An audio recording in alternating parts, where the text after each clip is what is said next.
Hi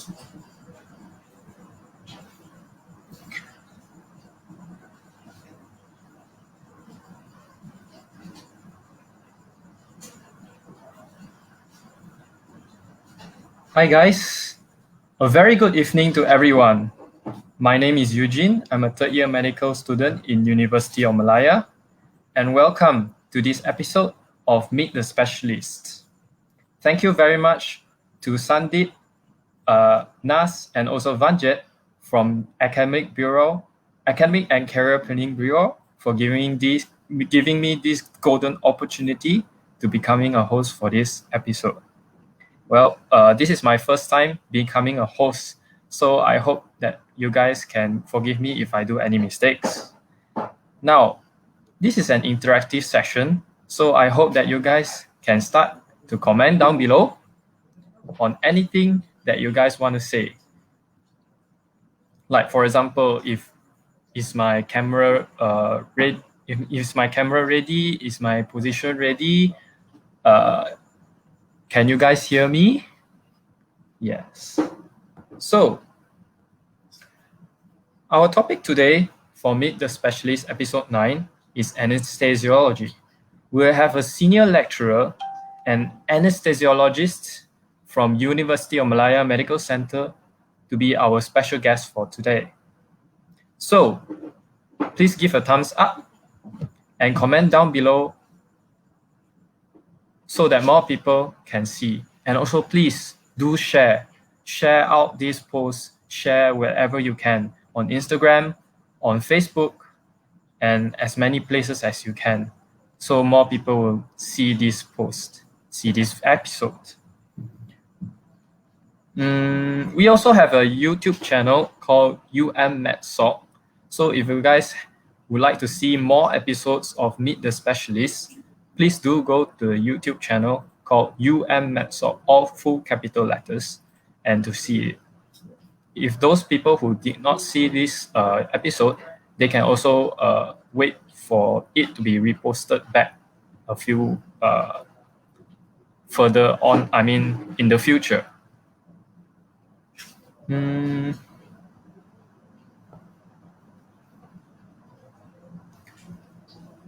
So, I'm not sure whether you guys can hear me or not. So, can you please, any comments down below? Any comments? We are now at 16 people.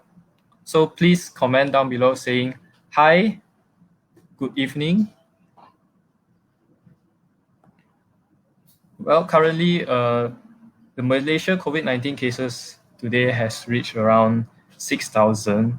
So the numbers keep getting higher and higher. And guys, please stay safe.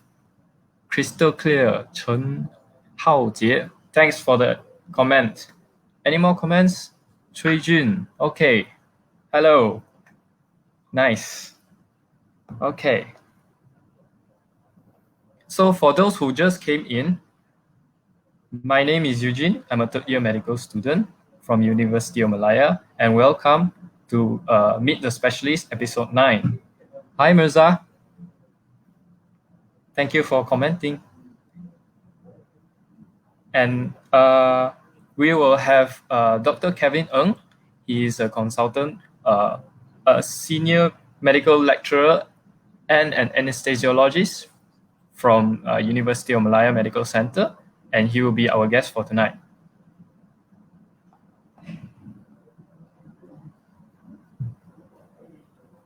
So now is around 18 people. Can you guys share, like, comment, and share this post so that this post can reach more people?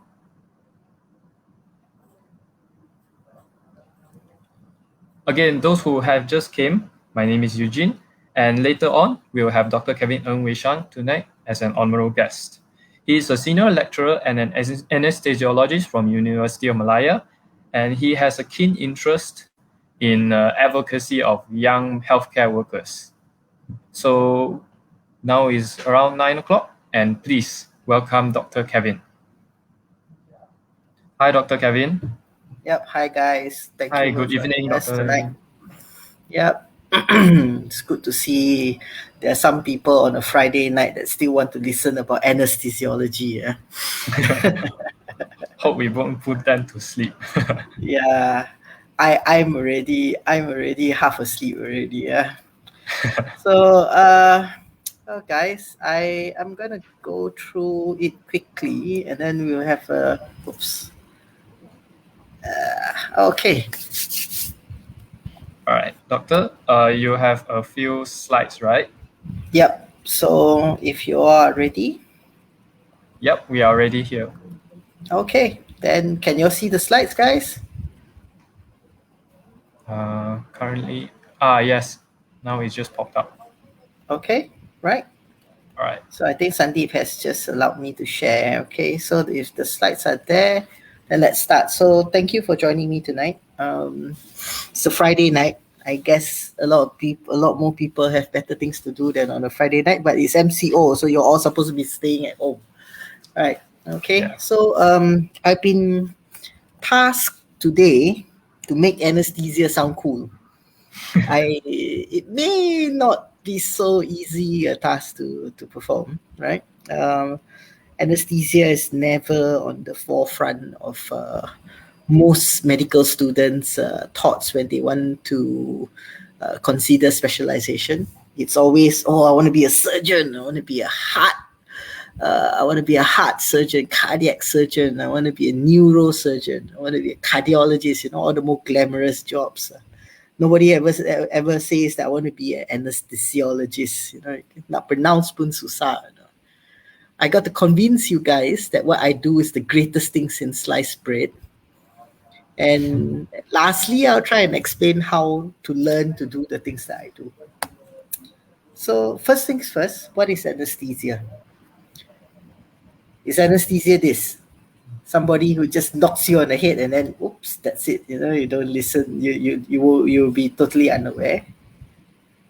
Or is anesthesia this? Is it putting people to sleep like this lecture that we have now? Or is it, just injecting some drugs and then giving something to do? So anesthesiology, or the study of anesthesia, comes from the Greek word anesthesis, meaning without sensation. So the aim of anesthesiology essentially is to cause a reversible, remember this is key, it's a reversible loss of sensation. If you want a permanent loss of sensation, then we look for, you look for trauma, you look to become a daredevil and such, and things like that. But we as anesthesiologists, our aim is actually to perform a reversible loss of sensation. So I always describe this to my students. I always say that we take a patient from a physiological state into a pathological state. That sleep that we induce is not physiological, it's pathological. And then after that, we reverse that pathology, that abnormal sleep, and wake you up at the end of surgery, hopefully for a successful, that we've had a good surgery, everything went well. So a lot of people, we always consider what my friends think I do is just inject propofol all the time. Patients only see us as gas masks, right? They don't remember the propofol. They only remember the mask coming down and then falling asleep. Surgeons always assume that I spend all my time sleeping and not paying attention to them. My mom thinks I'm too free and watching TV, right? I think we do a lot of all this. We intubate with a lot of other functions. When you all come to fourth year, when you all come to me in 3.2, come join us in the anesthesia, in the OTs and ICU, then you see a very big variation of what we actually do. And yeah, what I actually do is do a lot of chatting. So the first thing that we learn, or the first thing that we do is we must always keep calm. One of the first lessons I learned in anesthesia is that we must always keep calm. There's going to be a lot of emergencies that we deal with, but we have to be calm in order for us to be clear-headed and for us to function and to make good decisions. And of course, if the patient is not calm, then you bolus propofol. So All right. what do we do? Doctor, Yeah, Doctor, sorry to interrupt you there. yeah. Is your slides moving? Because we cannot see your slides moving. We are still stuck at page 27, I think. Yeah. Really, yeah. Yeah. Wait, what is wrong with Okay, where are you all? Oh, so it I'm doesn't just move, looking huh? at. Yeah, it doesn't No move. wonder why. No wonder why. Wait,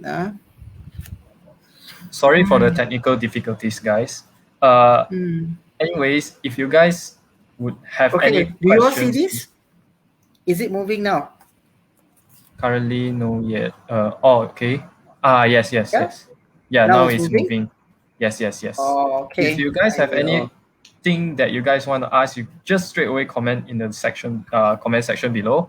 And also, there is a link for the feedback form. So you guys please fill in the feedback form if you like. Okay. Okay. Now pass on back to doctor. Okay. So hi. So I'm going to go back. So okay, like I said, I got my task today is this three. So you all didn't see my slides lah. Kantoi lah, we all. Okay. So like I said, we want to make anesthesia sound cool. We want to convince you guys that that what I do is the greatest thing since sliced bread, and I have to explain how to learn to do the things that I do. So I've explained what is anesthesia, what is anesthesiology, right? And can you all see this slide now? Yeah, you all can see, right? So like I said, what my friends think I do, give propofol every day. What my patients think I do, show them the gas mask. What the surgeons think I do, sleep all the time. What my mom thinks I do, too much free time. And this is what I actually do, right? So like I mentioned, one of the first things we learn is to keep calm. And yeah, okay, so let's move on to here. So why do we need anesthesia? We perform anesthesia to provide relief to the patient so the surgeon don't have to do this. This was how surgery was performed long time ago, right? It was brutal. Patients were feeling all about. In order for you to perform anesthesia, the patient had to be knocked out with alcohol, with opium, or sometimes patients are wide awake. They ask you to bite down on a leather bit, and after that, then they just perform the surgery. So, not the best of things, and of course, mortality rate is very high. So, what do we actually do? So, what we do in anesthesiology is we provide care for patients undergoing surgery, so operative anesthesia. We ensure a safe environment for the surgeon, for the patient. Because can you imagine that if you want to perform surgery, a patient wide awake and kicking at you or pushing at you, and definitely you're going to cut the wrong thing, or you may even cut yourself. Um, if you all remember, if you all read history, there's one case of what they said one of the first few surgeries ever performed, right? Where they had a 300% mortality rate. Okay, so the surgeon amputated the leg of a patient, right? In the process, the reason why we call operating theaters, not operating rooms, was because the surgeries used to be performed to a live audience, right? So if you read history and all that, in the I Middle see. Ages and all that, so everybody will be watching you perform the surgery. So during this thing, so the patient was struggling and all that during the amputation, and he amputated the finger or the hand of his assistant. So the patient died, the assistant died, okay, and one person in the audience seeing all the blood and everything had a heart attack and died. So 3 people died in one surgery. So 300%. So this is where we come in to try and prevent this type of drama from happening. I Okay, see. we provide Okay. anesthesia in weird places. This is what we call remote anesthesia. Okay, where we do anesthesia, we provide anesthesia in the MRI suite, in the angio suite, in the ERCP rooms. We provide acute and chronic pain services. After the operation, we control your pain, we make sure that you're comfortable so that you can recover well from whatever brutality the surgeon has made you undergo. We provide regional anesthesia. So now this is something I wouldn't say it's very new, but it's relatively interesting. These are things that exploring or developing, in the sense that instead of, let's say you want to operate on the finger, rather than giving you general anesthesia just to operate on the finger, we provide you just a local anesthetic at the finger. So we know we've got to study a lot of nerve anatomy in order for us, neuroanatomy, in order for us to block the appropriate nerve fibers that supply a particular area of interest. Okay, so Okay. right. So then we've got vascular access as well. You know, we always, if you are in the medical wards and the adult wards enough, when they cannot get a line, the first person they call will be the call crash team, or they will call the anesthesiologist to come and rescue them. One area that's growing quite a lot is the hemodynamic monitoring. We do a lot of what we call non-invasive cardiac output monitoring. So this is something new or something of interest, where we traditionally, in order for you to monitor the cardiac output, to monitor the SVRI, the systemic vascular resistance index, or the systemic vascular resistance, you need to be able to put in a pulmonary artery catheter. Now we don't. Now we do something that we call pulse waveform or pulse contour analysis, where we analyze the arterial waveform, and we are able to come up with various monitorings to reflect cardiac status. Right?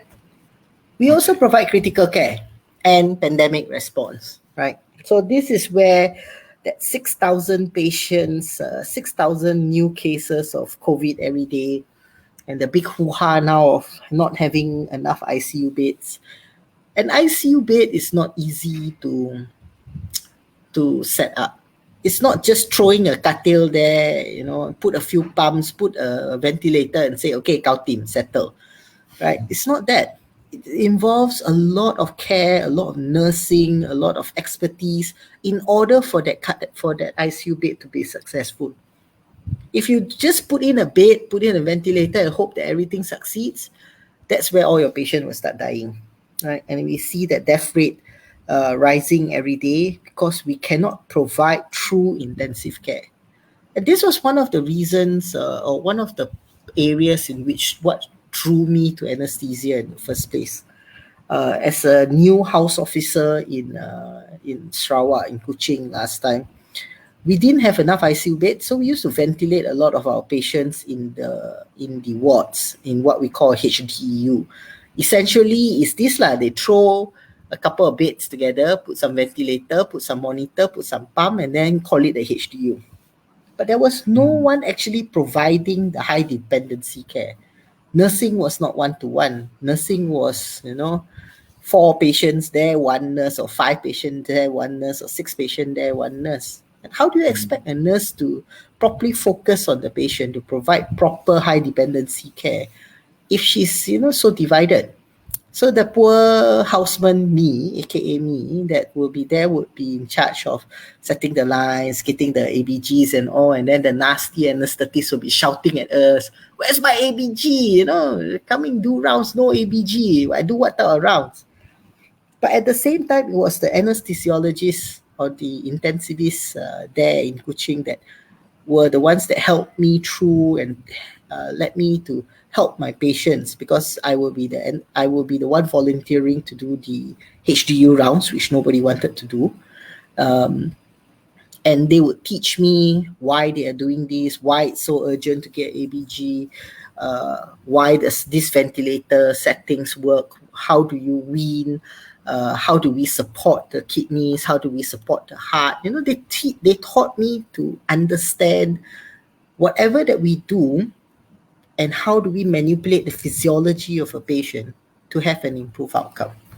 So that's what struck me and led me into anesthesia per se, because I, like everyone of, like most 90% of you, I wanted to be a cardiologist, graduate as the youngest cardiologist in the country and make big pots of money in the private center, But it's not always that case, right?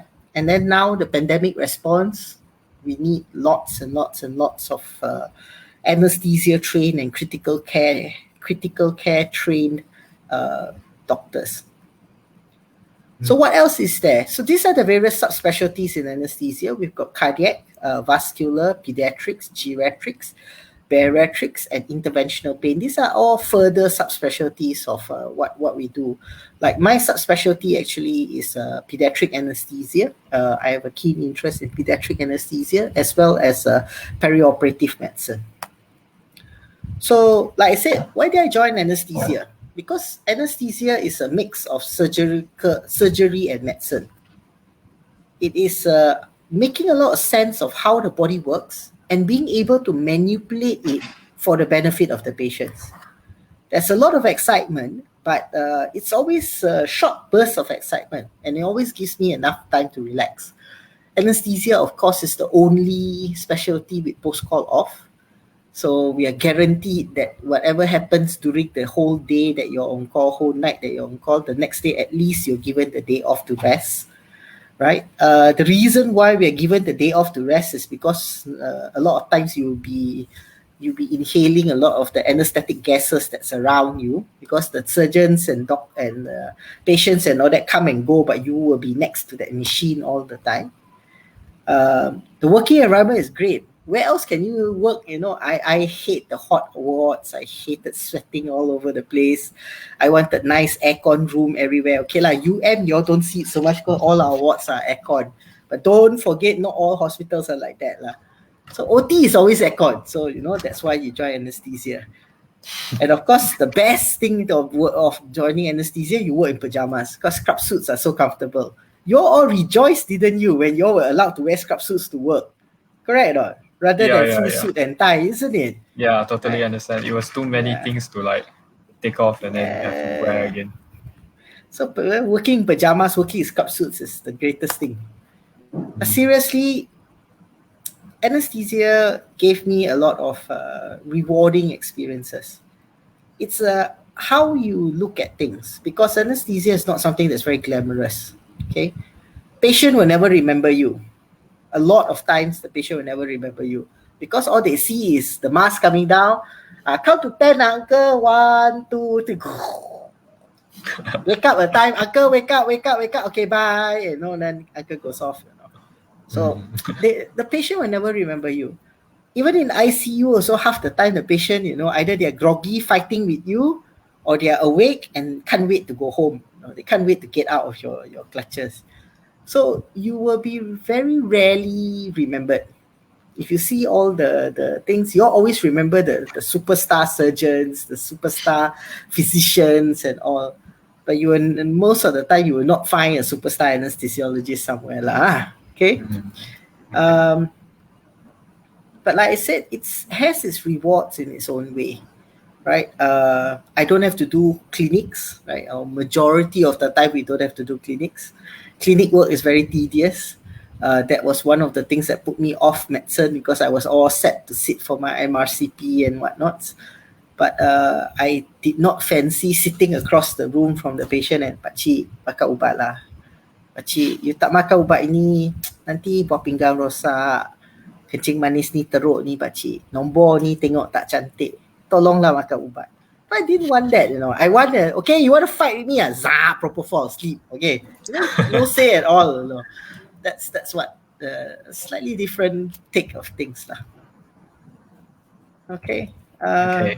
So this is coming now to the meat of it, what you all want to hear. You all always want to hear what is specialist training in anesthesiology. This is what we have in Malaysia, okay? Or what we used to have. So the last two FRCA FANSCA have already withdrawn from Malaysia already. So what we have now is the Master of Anesthesiology, and we have the SCAI, a Fellow of the College of Anesthesiologists Ireland. Okay? So these are the two training programs. This is called the parallel program. Okay? This is called the parallel program. This is the normal conventional master's program. So what you will be learning in the primary exams, in the first year of training, you'll be learning about the physiology of the human body, pharmacology, as well as the various equipment that we use. Then you will, once you pass your primary exams, which is at the end of first year, some people take 18 months, end of first year, just before the second year. Then you will do specialized anesthesiology training, going through to all the rotations, all the subspecialties that I mentioned just now. And then for the finals, you'll be tested on anesthesiology, critical care, a little bit of statistics, and further on the equipment, right? You will be asked to do a research project, either an audit, a clinical trial, or some systematic reviews. So the Master of Anesthesiology, this is the requirements. You need a minimum of 2 years of anesthesia experience before you can apply for Masters of Anesthesiology. Sounds a bit heavy, isn't it, right? But this is part of the requirements. You need to pass the entrance exams. We'll talk about that in a while. And then you must be selected by the uni or conjoined board. So there's a selection criteria with a few marks distributed across. Important thing is the entrance exam is not 100% of the marks. Entrance exam, if I'm not mistaken, is 60% or 70% of the marks. So the duration is a 4-year program. I've already mentioned this. And the rotations, we will have critical care, anesthesia, and a subspecialty. So we are not yet in MEDEX, but we are going to start MEDEX soon. So we will be joining the medical exams run by Lembaga Peperiksaan Negara. Not Lembaga, sorry, Majlis Peperiksaan Negara, the one that runs the STPM exams. So they have taken over the running of our entrance exams, and we will be providing the questions. The hosting or preparation of the exam questions will be hosted by the various universities, and then the exam itself will be run by Majlis Peperiksaan Negara. Then it will be usually be advertised by the various HODs and hospital networks. You'll see that notice coming out, MEDEX exams, what are the dates and all, and it will consist of MCQs, usually, if I'm not mistaken, it's 50 questions, and with negative marking. The focus of it will be on applied basic sciences and some basic anesthesiology principles. So problems with the Master of Anesthesiology, the roadblock is because of, at this point in time, all of you all are in contract. When you graduate, you all end up as contract officers, and that prevents you from taking hadiah latihan persekutuan and cuti belajar bergaji penuh. This is what CBBP is, cuti belajar bergaji penuh, essentially paid study leave lah. This is the requirements for hadiah latihan persekutuan, okay, but we are working on it, okay, to allow the contract officers to take the hadiah latihan persekutuan and all that. We are working on it. I think the progress is slow, but in the right direction. That's what I would have to say for that. Hopefully, by the end of this year, we would have solved this problem. Okay? Now, SCAI, on the other hand, is this, right? After 6 months of anesthesia as a medical officer, you can sit for the membership of the College of Anesthesiology Ireland's entrance exam, or the first part, right? After 1 year of anesthesia as an MO, then you can sit for the OSCE, which is their part 2. Once you have completed this, which is it takes you about 1 year and a half to finish, then you will need another 36 months of rotations with a 6-monthly viva process and a small research project.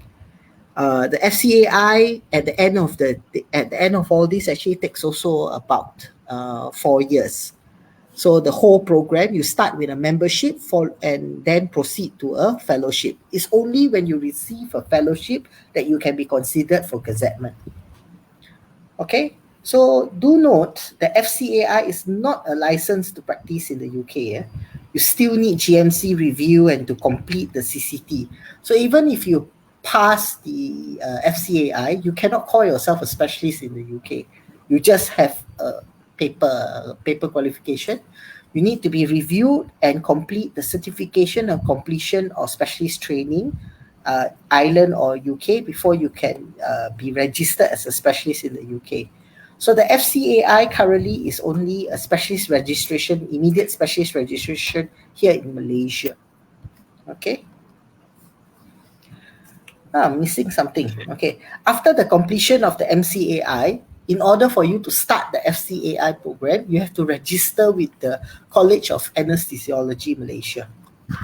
So this is the summary of it.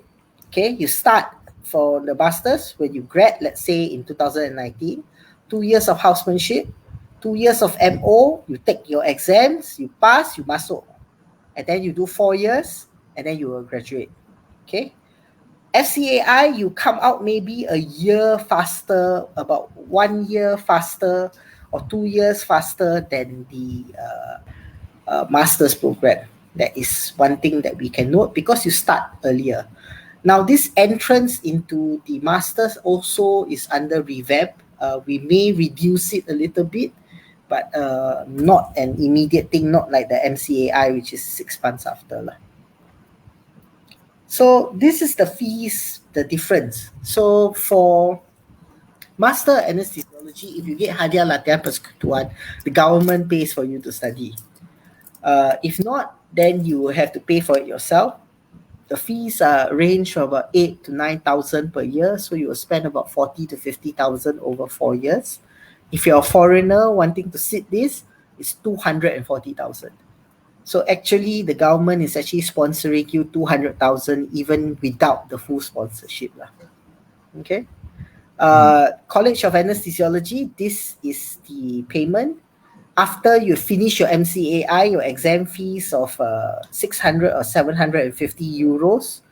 After, so total, this is 1,004, okay, about, let's say, about 1,005 to 2,000 euros. So that is about 8 to 10,000 ringgit, right? 7 to 10,000 ringgit.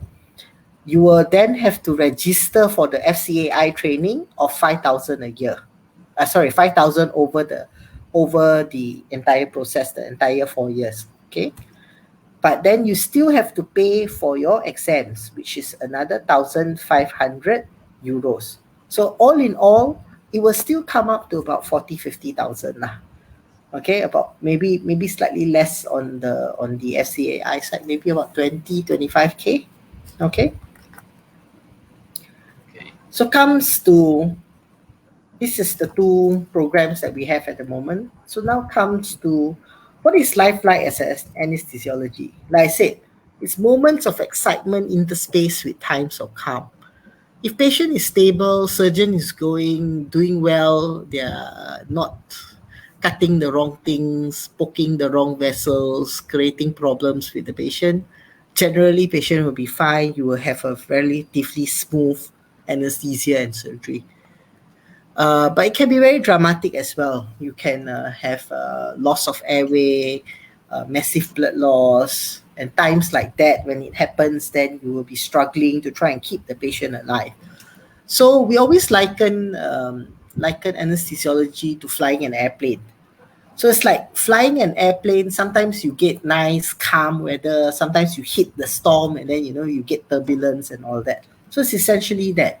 But all the time you have to be vigilant, because even in times of calm, the storm may be coming. So you have to be paying close attention to how stable or how well your patient is.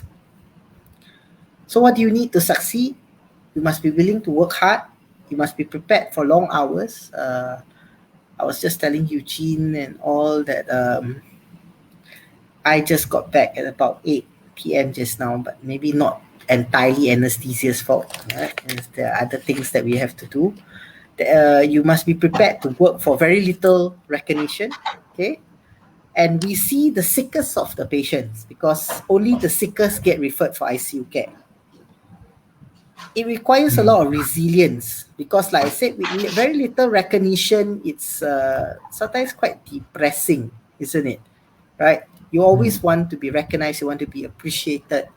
There's not much of that here in anesthesia, okay? But we do what we can. You can definitely build better rapport with your patients and all if you do your pre-med well, you're spoken, you're counsel. You really need very good, you can make very good friends or very good relationships with some of your patients and the family and all, by ensuring that you do your job as a doctor first, before you move on to anesthesia. That means you're still empathic, you are sympathetic to a certain degree, mostly empathic towards the patient's needs. Okay, but one thing about anesthesiology, it is the most crucial role of caring for those who cannot care for themselves. You cannot expect a patient to get well on their own. You cannot expect a surgeon to do surgery without the anesthesia. We saw what can happen without the anesthesia and all. So we need each other, and we help each other, and we care for the patient when they cannot, when they totally lose all consciousness. So if you talk to patients before they go in for surgery, a lot of times they're not so much afraid of whether the surgeon will do a good job or not, but they're worried whether will they wake up to see whether the surgeon has done a good job. Okay? Okay. So my final piece of advice, no matter whatever specialty that you do, okay, this is my last slide, you need to find a balance between work and life, right?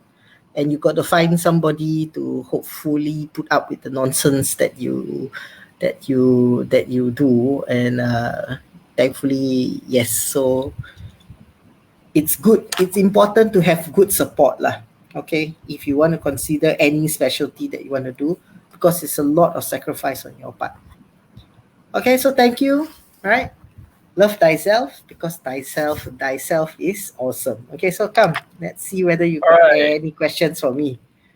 All right, thank you so much, Dr. Kevin. That was really informative. But I also have a few questions for the viewers out there who would like to ask more to Dr. Kevin. Please comment down below, okay? For now, there are a few questions. First of all, Doctor, I would like to ask whether about the availability of anesthesiologists in rural area versus urban areas. Okay, so obviously the focus or the bulk of the anesthesiologists are in the urban areas, definitely. Okay, as late as the 2000 and even up to now, actually, up to 2005, majority of anesthesia provided in the interiors of Sabah and Sarawak was by medical assistants. Not even MOs, these are medical assistants trained in anesthesiology. So they used to be pretty good. They're very experienced because they've seen and done a lot of patients, right? They've seen a lot of cases, so they're very experienced, hands-on. But they cannot really explain to you why certain things are done in a certain manner. It's all reflex to them, right? So that you need a deeper understanding. So it's the same issue that in the US that they are facing now. They've got this certified CRA, certified and registered anesthesia nurses, right? Right? So their anesthesia and all is actually provided by this nursing care. Okay. But again, like I said, it's a different level of care that you're going to provide.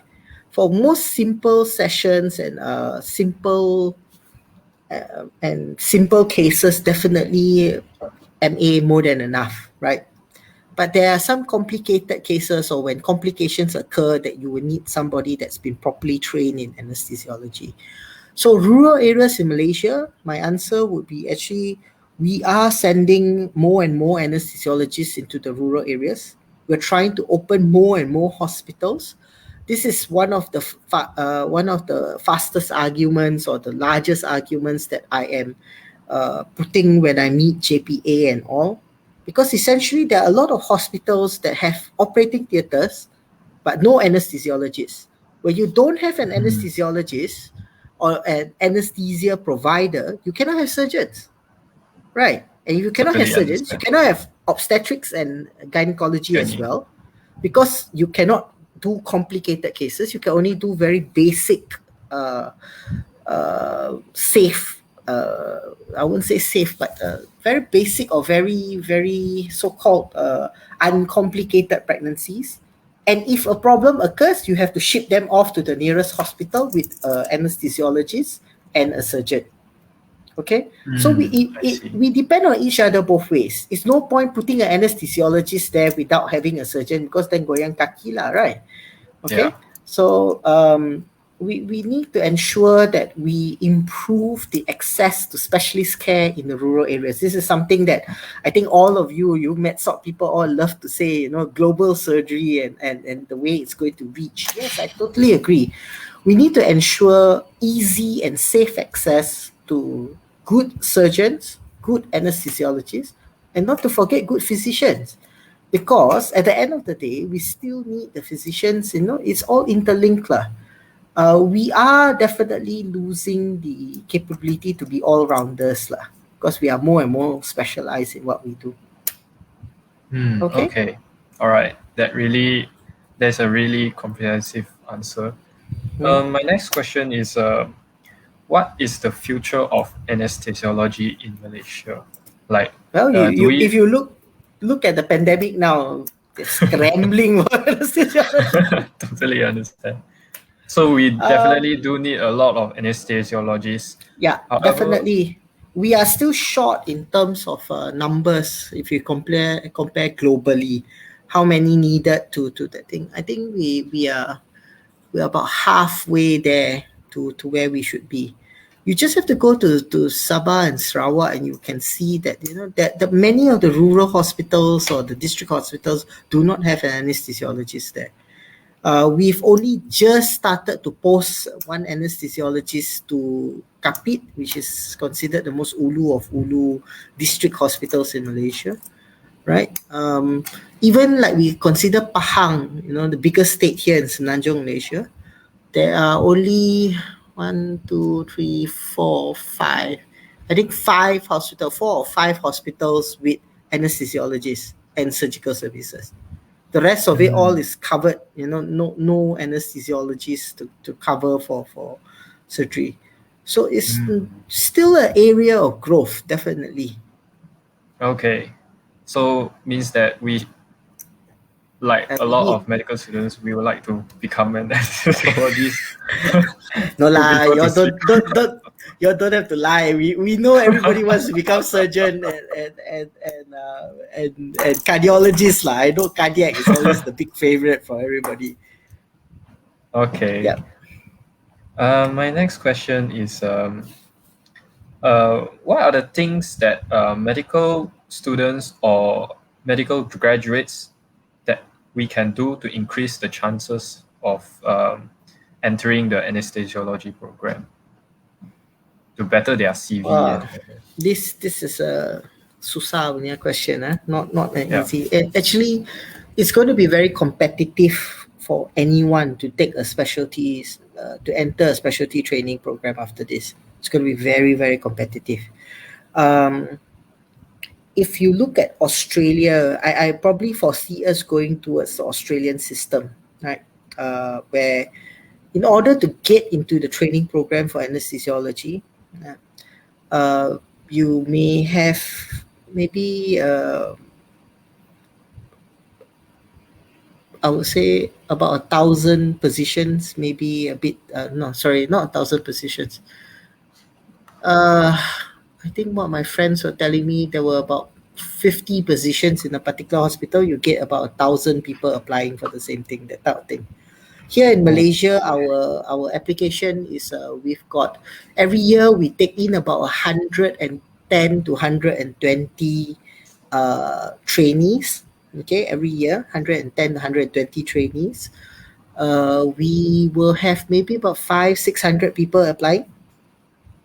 Right. Like So 25%. how do you make yourself better than the rest? Number one, definitely if you are already read ahead, study ahead. Okay. So I think one of the things that they are saying is books or websites. You can always Google these few things that are free. Okay. First one is called this website called Anesthesia UK. Right. So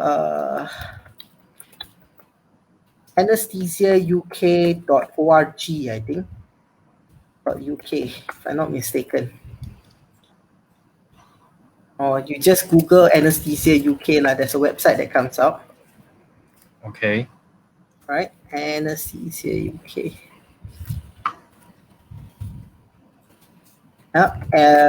This is and this is the first one of the anesthesiauk.com, right? So this is the FRCA page. It's free. Okay, that's one good place to go. You can read up first, study a little bit, and all get to know things. Another good website or another free journal is what we call CEACCP. So continuous education in anesthesia, critical care, and pain. So CEACCP, or that was the old name. So you type CEACCP, then you will have a whole list of all the articles. The new name is called BJA Education. Okay, BJA Education, the newest editions or the newest articles are paid, but the old articles are free. Okay, so that's some of the resources that you can read about on books wise or getting yourself ready. So that's studying personal. Putting yourself in cantikkan CV, of course, publications, presentations in the journals and all that. We medical students here in Malaysia actually are a pampered bunch. That's what I have to say. If you talk to those in overseas and all that, or in their on their summer breaks and whatnots, they will be looking to get ahead, working as interns or research assistants and things like that, to get yourself ingrained or somebody, get yourself known to the academic or to the whoever, attach yourself to a senior anesthesiologist or somebody, so that you know what it is like. And then on top of that, if you have you prove yourself, they will give you a research project to do, simple things like that to publish, get yourself ahead. Right. One of my, I will always tell that some of my house officers, the now medical officer, when he first started and all, he had already maybe 3 papers, 5 papers published. It's learning how to do it. You've got to get yourself published. That's the next thing to see. And then of course is to get yourself into the bigger hospitals lah. Yang itu susah sikit lah. Right, that one no guarantee. Right. Okay. Yeah, Thank you so much. I think I can also see that the Saruvish is asking which hospitals to train and all that probably will go to the next thing. So all the state hospitals, all the hospital besar will be our training. That's where the training hospitals will be. Okay, so the major centers for training is definitely KK Hospital, Queen Elizabeth, right, and Likas. Sarawak is very good training center. I came from Sarawak. Is a very good mix of all cases. HKL, of course. Penang is very well known for their training.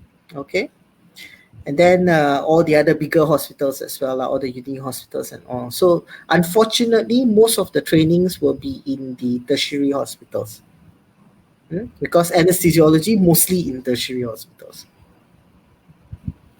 Okay. Oh, doctor, you also get to answer the question from Su Wei Jie, is it? Yeah, I've already mentioned that already.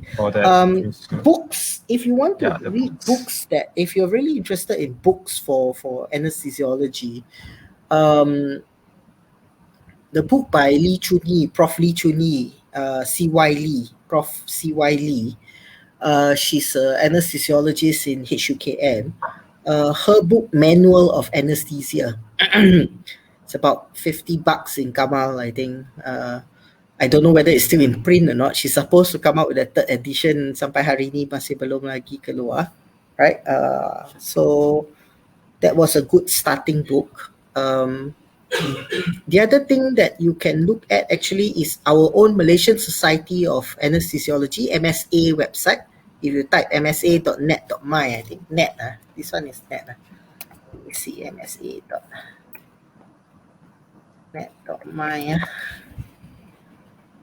Correct, msa.net.my.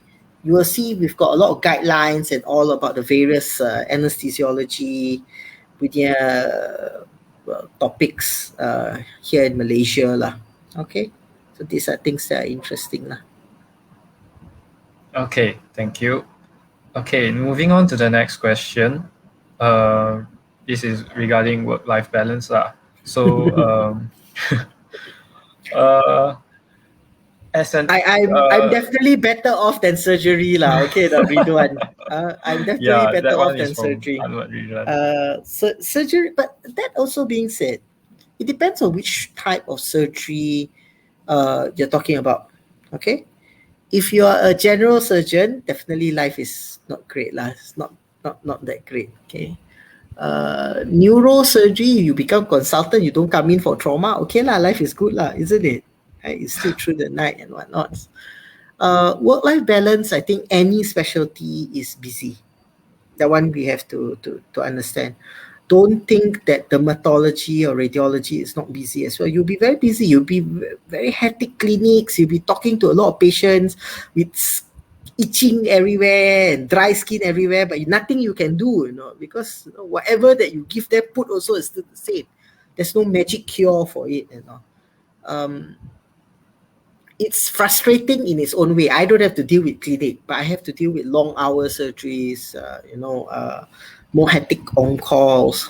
So if you say that you want work-life balance with no on-calls, then anesthesia probably not the best place to be lah. Right, because our on-calls are active calls and they are very busy.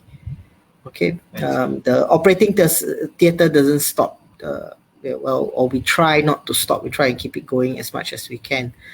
But if you compare it with the other more hands-on type of specialties, then maybe our life is a little bit better lah. Okay, because usually nowadays a lot of people would like more work-life balance other than those. If you want work-life balance, you shouldn't have become a doctor. There's no easy specialty in medicine. Even now, you want to become a GP also. If you don't do 24-hour clinics, you won't earn enough to make a living. Some GPs are making less than the senior medical officers out there. That's how bad it is. So don't think it's not easy life out there as well. Specialty life out there may be a little bit better because still room to grow lah. Okay, I see. Next question is how are you able to juggle between the clinical works and still be able to teach and also participate in research and also advocate for the young generation? Don't sleep very much. See, the eyes are closing. It's a lot of juggling between your time. Definitely, something has to suffer. Everybody's got 24 hours only, right? So I spread myself to as much as I can. I try and manage my time as much as I can. But definitely I won't be as advanced or as good as somebody that's only focused on research. Definitely the outcome for research would be better for that particular person. But we definitely would be a more balanced type of spread lah. It's a matter of your own personality and what do you want to do, right? I choose to do the advocacy because I feel it's something important to me.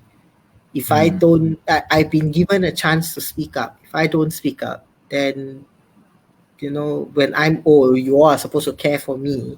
Susah lah. If every one of you, Eugene, suddenly gets studied to Singapore and whatnot, then everybody goes. Then who are we left with? How are we going to progress as a country, as a growth, to grow healthcare in Malaysia if we don't keep the best, right? We've worked very hard to increase. The first thing that happened was we increased the number of medical students and to give those so-called top students a chance to take medicine, right? Everybody wanted to do medicine, isn't it? So we increased the number of medical schools, the intake for all the local medical schools as well. Then we created the problem of not enough jobs and all. So now that's why we are working very hard to try and get the jobs to keep you here. Because if I don't open enough medical schools, everybody leaves for overseas, leaves for Singapore. Singapore especially loves to poach our things, but now also want to go Singapore, so it's not easy anymore. They don't want us Malaysians. They've actually got enough doctors trained on their own. But many other countries. I will tell you this, that by the time you all come out, that Eugene, you're coming out in 2 years, 3 years time, 2 years time, right? Fourth year now, right? So 1 year, 1.5 years time, you finish and then you start that thing. By that time, we may have already MOU with UK, because after they pulled out from the EU, they have a shortage of doctors. So they are looking for people, and given that we are Commonwealth, we speak relatively good English. Our training programs are very much mirrored to those in the UK. So they're actually looking to take they were offering, I think, 500 to 1,000 positions a year for junior doctors to go over, right? So something to consider if you're willing to go over to study in the UK. It's in the process, it's being ironed out. Malaysia being very, I don't know whether I should say this, but being very kind-hearted, we're going to let you all go. Probably not the best decision, but we hope that once you all finish your training and all, your parents start getting old, then you all decide to come back home. Then we welcome back new trade specialists, so counting for us. Totally understand about that. But not a good idea as well, because you will be used to a UK system. Coming back to a Malaysian system, if we have not evolved enough, it will be a culture shock. Not easy to adapt. Totally understand. Yep. UK, I would say is one of my choices main choices but we'll see along the way around. UK system tends to work-life balance is not so great as well. Australian system work-life balance is probably the best. Australia has evolved a very strong system of ensuring adequate rest for all staff, for all forms. They place a lot of emphasis on equality, on equity, on mental well-being. So the Australian system probably is a fairer system on the people. Here we still work you until you drop dead, right? Even previously doctors cannot fall sick. Now fall sick, we don't want you to come in because of COVID lah. But dulu tu, if you have a bit of cough and you don't come for on-call, wow, all your colleagues will be cursing you like crazy. Stupid fella taking MC all over again, But now, if you got a cough, please don't come to work. It's maybe because of the high workload, is it, doctor? Yeah. And also the number of doctors very low. I wouldn't say we are very low. We have we probably don't have enough, right? Okay. We have enough to work the system that we have, which is not a good system. If we want to improve the system, we need to double the number of doctors that we have. However, our country cannot afford double the doctors that we have unless we strike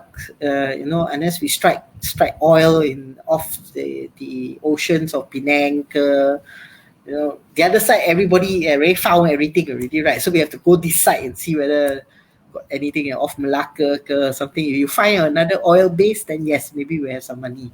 But if not, I don't think we have enough resources to double or to reach where we are. But we will keep pushing. Definitely we'll keep pushing. I think we better continue, Eugene. Yep. Let's see. We can continue with the comments. Chu Jesse, good evening, doctor. How do I know if I'm a suitable candidate for the field of tennis?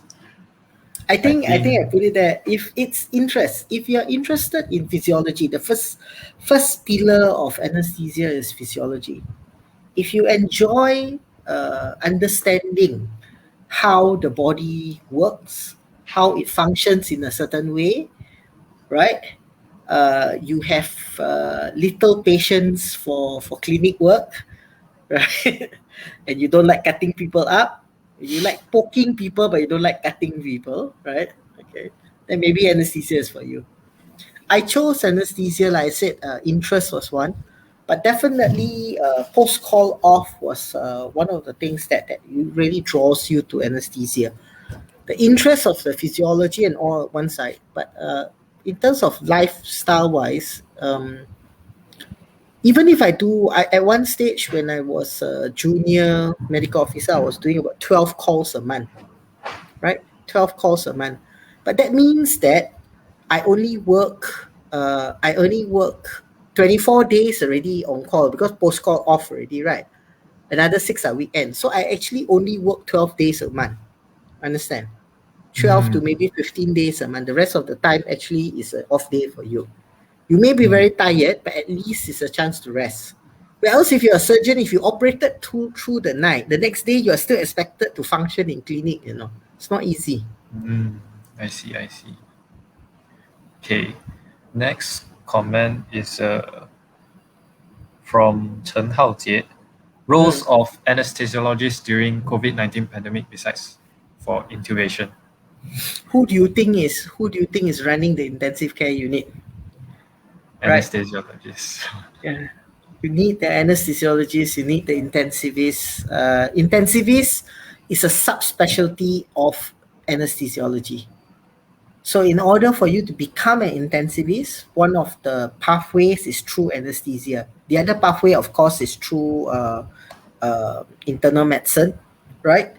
But the majority of intensivists come from the anesthesiology side. Given that COVID-19 is a lung-related infection, okay, the ones that are so-called expert at managing ventilation and the lungs will be the anesthesiologists here in Malaysia anyway. Okay, so anesthesiology in ICU, when we do critical care, it's not just shoving the tube in. It's managing how do we support the lungs to give you time to survive. It's making sure that your body has enough blood pressure, enough cardiac output to maintain your physiological functions.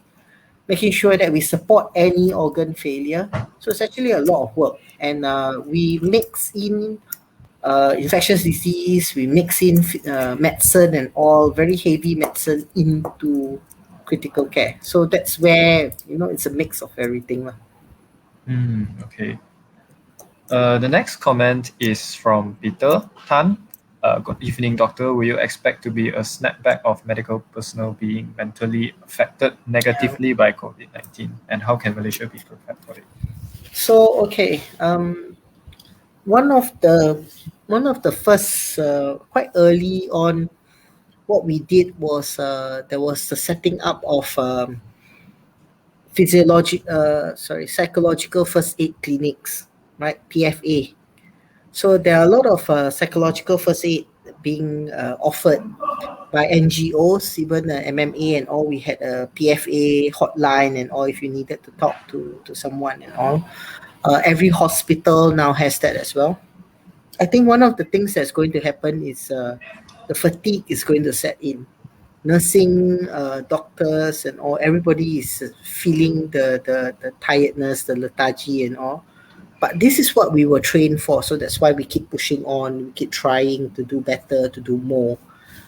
It will reach a stage where we realize that we ourselves are humans, and you will see you're going to see a lot of PTSD after this lah.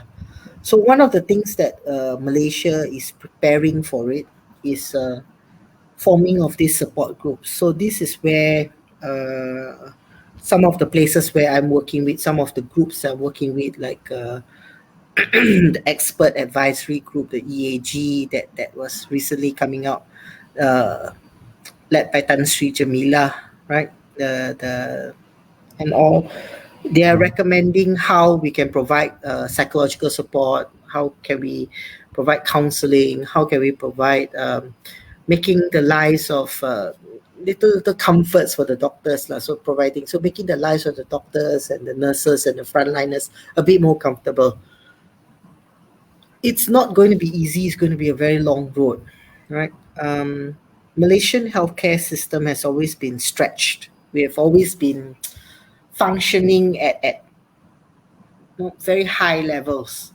Okay, And then every time, and when you reach a pandemic where we expected to stretch a little bit more, it's going to be a bit susah. It's always going to be obviously difficult.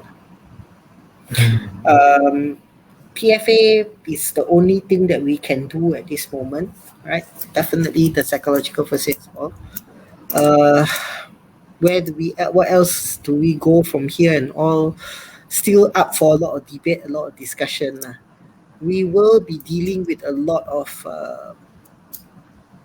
what I would call PTSD or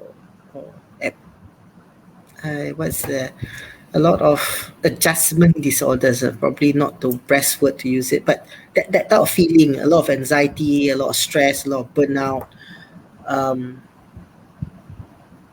Totally understand. It's not going to be fun. Definitely not going to be fun to deal with. Totally understand. One thing I think we have going for us here in Malaysia is that we never had it easy before. So because of that, it builds resilience.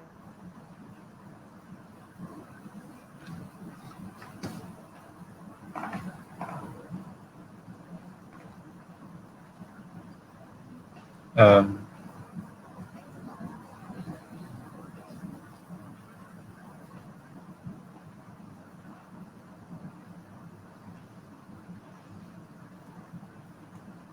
Doctor, your connection, is it? Yeah, Your yeah. connection. I think my router reset itself. Oh, okay. Yeah. So anything else, Eugene? There are no more comments. Yeah. I have Any a other personal question? question. I have a personal question for you, doctor. So, like across your career as an anesthesiologist, how do you deal with death of the patients? Wow, this one really interesting question. Yeah. Okay. Now, one part of anesthesiology is something we have called end of life care, right? So the good part of anesthesia per se or critical care when it comes to death of the patient is that we know we have done our best, right?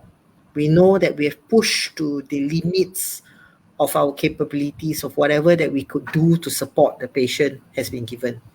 Okay, but at the same time, we are also very realistic about death or losing a patient. If let's say, I think one thing that I hold very dear to me is that if I cannot return a good quality of life to my patient, then I should be upfront with that with the family. I should be discussing that with the patient, with the family. Patient, if he's conscious, he or she is conscious. If not, I will be discussing it with the family members. What are your expectations? So if you want to share or you want to hear these things and all, it's like one of the interests or one of the things that I used to do or used to help was patients at home, right? So patients on home ventilator, on long-term ventilator, I used to help a few patients at home just to help the family through, provide a listening ear, troubleshoot a little bit for them and all. But before I agree to home ventilation, I always have a discussion with the family and asking them, what do you expect? If you're not prepared to put in the effort to care and to provide, to lose a lot of yourself and your life to the invalid patient, into that patient that's going to be totally dependent on you, then we need to discuss how far you want to go. That's something that we have to be frank about. Okay, because medicine and critical care has reached a stage where we can actually do a lot. We can keep patients alive for very long periods of time. But it's the question that I throw to you all when you all come to me in 3.2 in anesthesiology. I throw this question: what is being alive? What does being alive mean to you? Okay, or the statement: what is life without living it? You know. So that's one of the first thing that I deal with. But losing a patient is never easy. Every time I lose a patient, you will be sitting down and thinking, could I have done more? Did I do anything that did not help the patient? Could I have done something else that would have helped the patient? And I learn from each and every passing of our patients lah. You do mourn your patients. That's fair. We're human, you know. But at the same time, we also mourn with the knowledge that majority of time we have done our best. We've done whatever that I can within my limits to keep or to give the patient a dignified passing or a fighting chance. Okay. Okay, I think that is really a good answer from you, Doctor. Okay, so I think there are no more comments there. So and it's also around 1 hour, and Doctor, I think you are quite tired already lah. No lah, if you So- have got any other questions, if not, then we'll call it a night.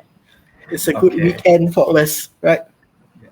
In the meantime, Doctor, do you have any last words for us medical students aspiring to be anesthesiologists? No. Words of advice to medical students: enjoy medical school. It's the best time of your life. I have a lot of fond memories of medical school and my friends and the comradeship and friendship that you build, and even up to today with all the social media that we have, that we are still keeping in touch, still discussing things, still supporting each other through a lot of ups and downs in life lah. Okay. To those that want to join us in anesthesiology, by all means, give it a try. Right. Those in you're fairly lucky because you're given quite a good or very comprehensive overview of what anesthesiology is about. When I was undergrad, what we saw in anesthesiology was 4 days of basic life support, followed by 1 day of being a duckling or chick following the mother hen all over OT. This is OT. This is a GA machine. This is where we prepare our drugs. Right? Or see, got intubation happening, and then they walk out. That's it already lah. Healthy, that's all you see of your anesthesiologist, and that's my experience previously. But you all have been given a chance to immerse yourself in what critical care is, what OT is, a chance to hold the mask, to participate in anesthesia and all. So if you think you like it, you think you enjoy it, and you enjoy the physiology behind all these things, then by all means, come and join us. Definitely, we welcome. Anesthesiology tend to be very fierce to everyone else, but very nice to our own people. All right. Thank you so much, Doctor. Doctor, it's been a very long night for you. Then we hope that you can rest well for tonight. Behalf of all the young generation, I would like to thank Doctor for advocating of all of us, the healthcare workers. And also, I would like to thank you for your time for tonight. And I think that's it for tonight. Thank you so much. Yep. Take care, guys. See you. Bye. Bye, Doctor. So for you guys who are still in here, please remember to give a feedback form. Please remember to give a feedback. I think they will put the feedback QR code around. Yeah, that's the QR code. Please give a feedback. Yeah, this one, just scan, and then there's also a Google form if you guys are quite lazy to do the QR scanning. Okay. This feedback form is very valuable for us, MEDSOC, for future events. All right.